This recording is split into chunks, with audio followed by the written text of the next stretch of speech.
Assalamualaikum warahmatullahi wabarakatuh.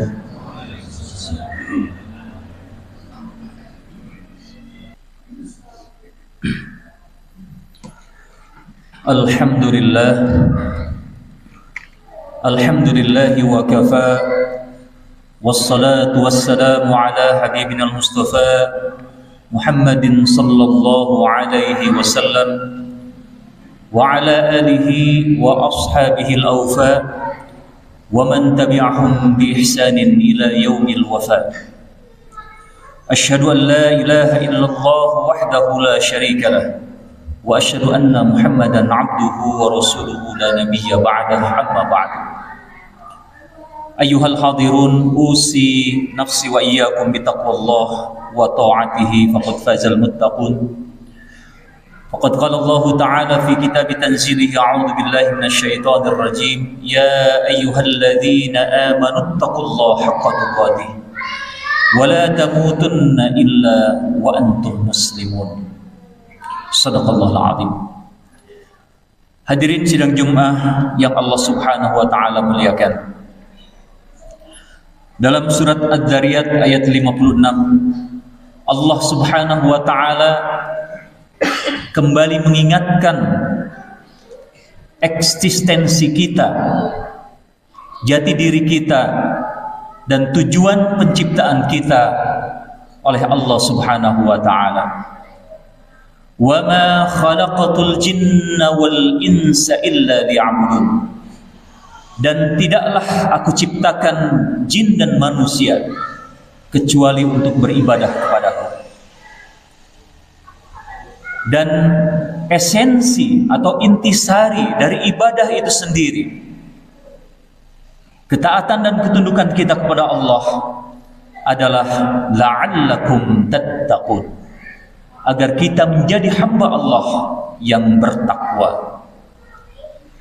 Maka Allah menegaskan dalam surat Al-Baqarah 21, ya ayyuhan nasu taqullaha, ya ayyuhan nasu taqu rabbakumul ladzi khalaqakum walladzina min qablikum la'allakum tattaqun. Wahai manusia, beribadahlah, menyembahlah kepada Allah Subhanahu wa taala yang telah menciptakan engkau dan orang-orang sebelummu, agar engkau menjadi hamba-hamba Allah yang bertakwa. Allahu Akbar. Hadirin khotbah iman rahimakumullah, Talik bin Habib, seorang tabi'in, murid dari Ibnu Abbas, sahabat Rasulullah sallallahu alaihi wasallam, memberikan definisi at-taqwa. At-taqwa adalah sebuah ungkapan ataupun perbuatan-perbuatan sebagai bentuk ketaatan dan ketundukan kepada Allah Subhanahu wa taala Sang Khalik Pencipta, dengan cara hadirnya keimanan atau melalui cahaya keimanan dalam hati kita dan tuntunan Rasulullah sallallahu alaihi wasallam. Dalam hal ini Imam Ghazali juga memberikan penjelasan tentang fadailut taqwa. Keutamaan-keutamaan takwa di antaranya adalah huduru al-mahabbah fi nafsil insan. Hadirnya rasa cinta seorang hamba kepada Tuhannya. Yuhibbuhum wa yuhibbuna.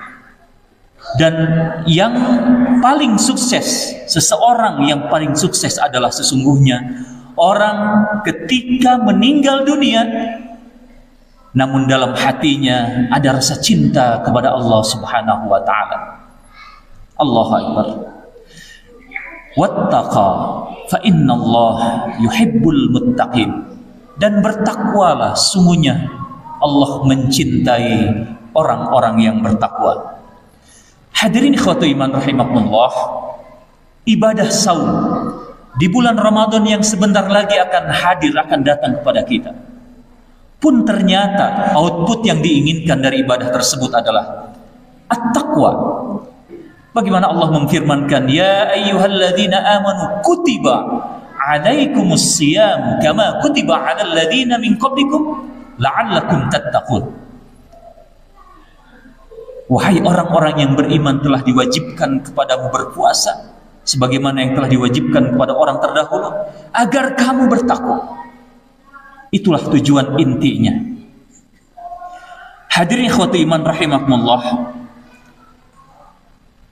Maka dari sekian banyak karakteristik ciri-ciri orang yang bertakwa, Allah menyebutkan di antaranya dalam surat Adz-Dzariyat ayat 15 sampai ayat 19. A'udzu billahi minasyaitonir rajim. Innal muttaqina fi jannati wa 'uyun. Akhidina ma atahum rabbuhum innahum kanu qabla dzalika muhsinin. Sesungguhnya orang-orang yang bertakwa, mereka berada dalam surga yang mengalir di bawahnya sungai-sungai. Dan mereka adalah orang-orang yang senantiasa taat tunduk patuh kepada Allah Subhanahu wa taala, menjalankan perintahnya dan menjauhi segala larangannya. Ciri yang pertama, kanu qabla dzalika muhsinin. Mereka adalah orang-orang yang senantiasa berbuat baik. Muhsinin, berbuat baik, tidak hanya sekedar berbuat baik saja, tapi di sini ada nilai-nilai al-ihsan. An ta'budallah ka'annahu yarak, ka'annaka yarahu, wa in lam takun tarahu ka'annahu yarak.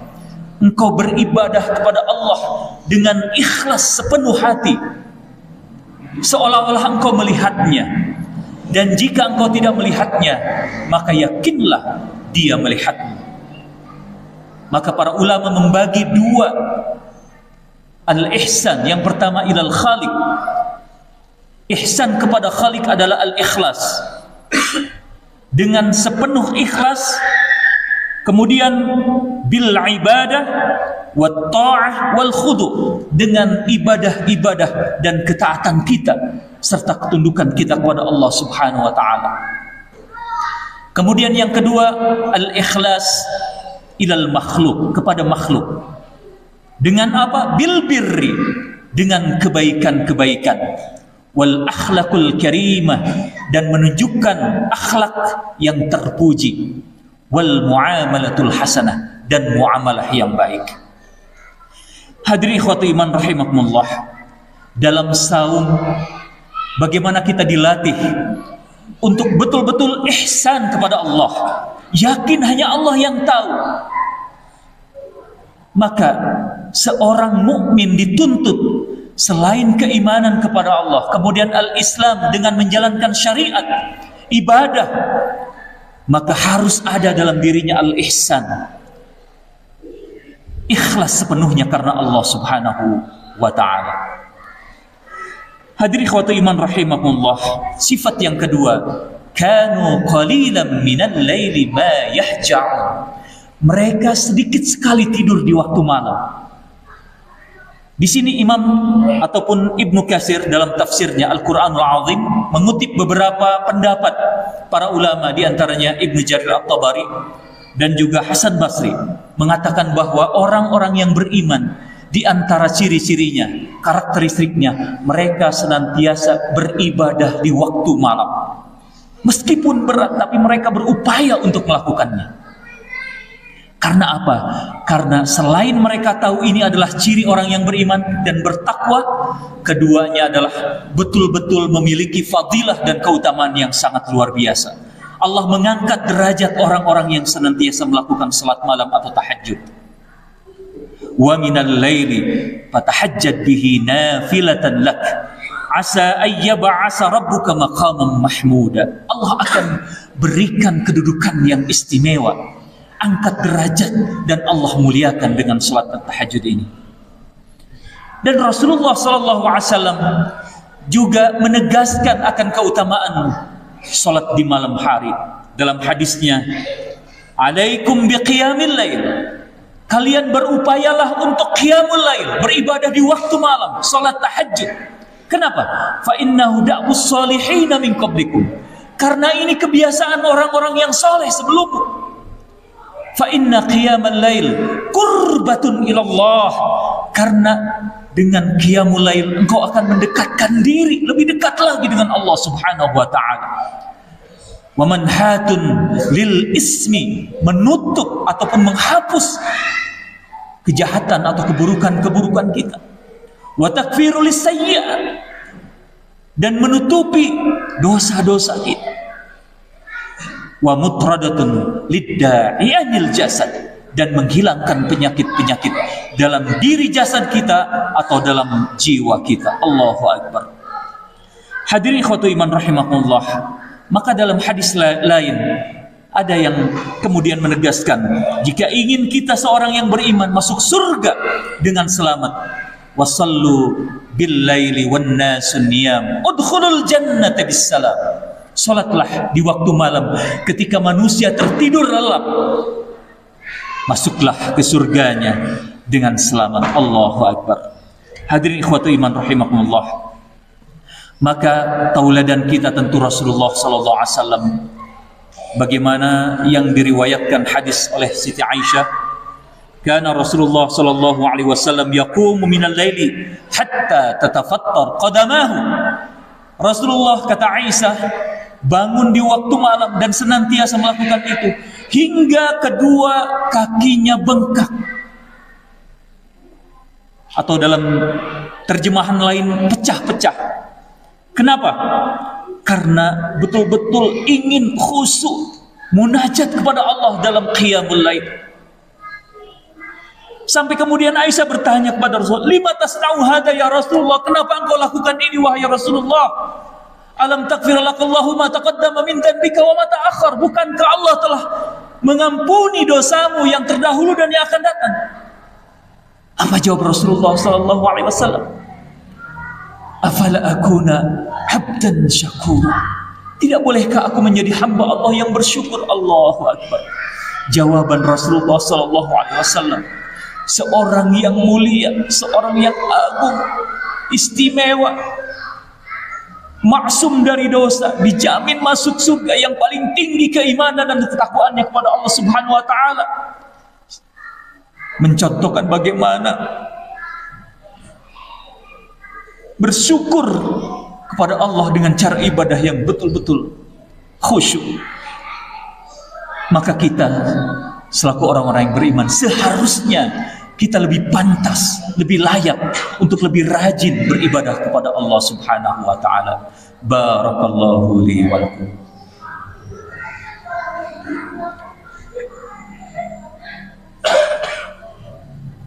Alhamdulillahi rabbil alamin, wassalatu wassalamu ala asyrafil anbiya'i wal mursalin nabiyyina Muhammadin sallallahu alaihi wasallam wa ala alihi wa sahbihi ajmain. Amma ba'd.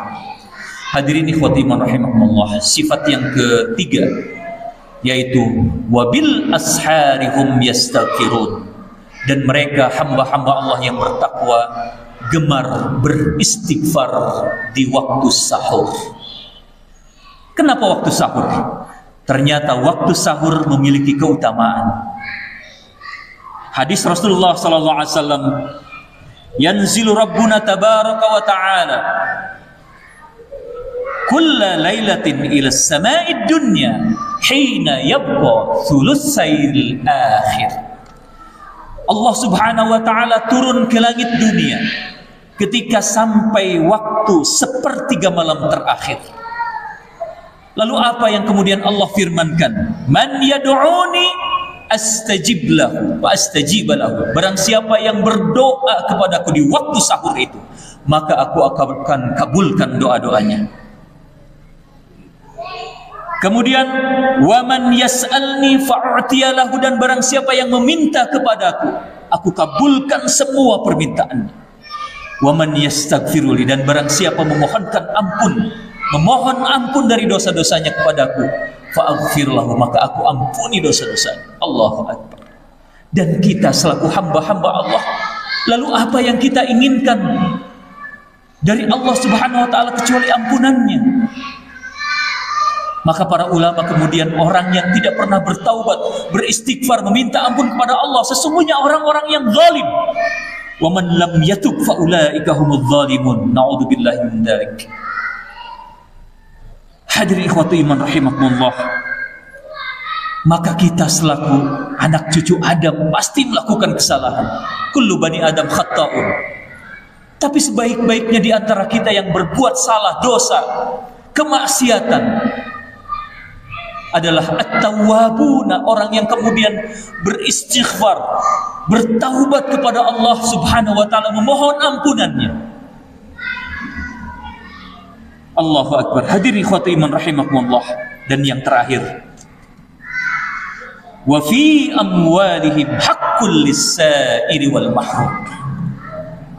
Dan di antara harta-harta mereka, atau di antara harta-harta mereka ada hak bagi orang-orang yang miskin dan orang-orang yang tertahan, untuk orang-orang yang miskin tertahan dari meminta-minta. Karakteristik orang yang beriman senantiasa gemar berinfak dan bersedekah.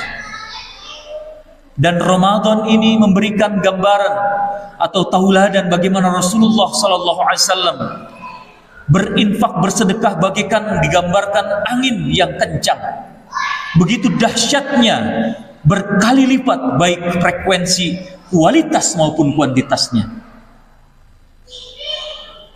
Karena sesungguhnya orang ketika meninggal dunia, bahkan dalam ayatnya, jika diminta untuk kembali, diberikan penangguhan, apa yang diminta? Diminta untuk bersedekah dan menjadi hamba-hamba Allah yang saleh. Wa anfiqu mimma razaqnakum min qabli an ya'tiya ahadakumul maut fayaqul rabbi laula akhartani ila ajalin qarib fa asaddaqu wa akum minas salihin. Allah menganjurkan kita untuk berinfak, bersedekah, memberikan atau membantu orang yang membutuhkan. Karena sesungguhnya harta yang ada dalam diri kita, yang kita punya, bukan milik kita, hanya titipan saja. Wa ma 'indakum yanfad. Dan apa-apa yang engkau infakkan atau engkau keluarkan dari hartamu untuk dirimu sendiri, itu akan hilang, lenyap. Bahkan harta yang banyak ketika kita meninggal dunia pun tidak akan kita bawa. Wa ma 'indallahi baq. Dan apa-apa yang kita infakkan di jalan Allah, itulah sesungguhnya harta kita yang abadi, yang kekal, yang akan kita bawa dan menolong kita yaumil qiyamah. Shadaqatun jariyah. Allahu akbar. Hadirin ikhwati iman, mudah-mudahan kita semua dengan hadirnya Ramadan saat sebentar lagi, beberapa hari lagi, membuat kita, mengingatkan kita, memberikan peluang. Dan ini keistimewaan atau keunikan bulan Ramadan, istimewanya, mulianya bulan Ramadan, memberikan peluang kita pendidikan, tarbiyah, kemudian penggemblengan, pembinaan, penempaan agar kita menjadi hamba-hamba Allah yang bertakwa. Amin ya rabbal alamin. Rabbana zalamna anfusana wa illam taghfir lana wa tarhamna lanakunanna minal khasirin. Rabbana la tuzigh qulubana ba'da idh hadaitana wa hab lana min ladunka rahmah innaka antal wahhab. Rabbana atina fid dunya hasanah wa fil akhirati hasanah wa qina adzabannar. Subhana rabbika rabbil izzati amma yasifun wa salamun alal mursalin walhamdulillahi rabbil alamin. Aqulu qouli hadza wa astaghfirullah li wa lakum. Wassalamu alaikum warahmatullahi wabarakatuh. Wa aqimussalam.